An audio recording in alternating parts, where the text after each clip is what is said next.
This scandal in Illinois has distracted the nation's attention from the government's failure to adequately address our economic crisis. The new federal programs to address the crisis have absolutely done so little to help families trying to save their homes that in many quarters it is simply considered an abject failure. Kitty Pilgrim reports tonight on why the government is unwilling or unable to help desperate homeowners. The government's $300 billion Hope for Homeowners program, beginning October 1st, was supposed to help more than 400,000 homeowners avoid foreclosure.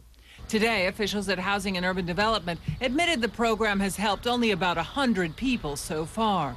Housing advocacy groups say it's a terrible program. It's a colossal failure. When you're done paying the loan, you actually have to give the government an additional 50% of all the equity that's accumulated in that house at that point, all the equity growth. If, hopefully, the house becomes worth more, you actually have to take 50% of that out on top of already having paid a premium for the loan. Borrowers also have to pay an upfront premium of 3% on the original mortgage amount and an annual premium of 1.5% every year for the loan. Fed Chairman Ben Bernanke, in a speech last week, said because banks have to write down some of the original mortgage to get government insurance on the new mortgage, they haven't done it.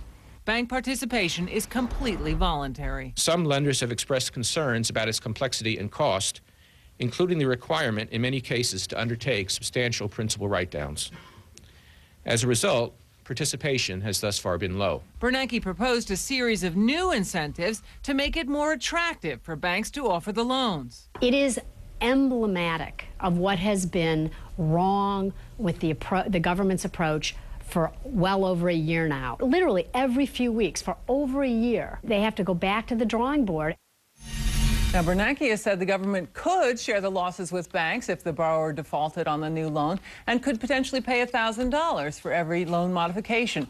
In short, he proposes giving the banks more government money to help stop the foreclosures. Lou? Yeah, there is nothing consistent at all about what the Federal Reserve or the Treasury is doing here. What is going on? Why is 100 people out of a program designed, we were told at the time, to help 400,000? Remember at the time we questioned 400,000, we said that won't even be the tip of the iceberg of the number that need it, and now you have 100. And what I find amazing is the chairman of the Federal Reserve looks people straight in the eye with a straight face. And says it's not working. It's incredible.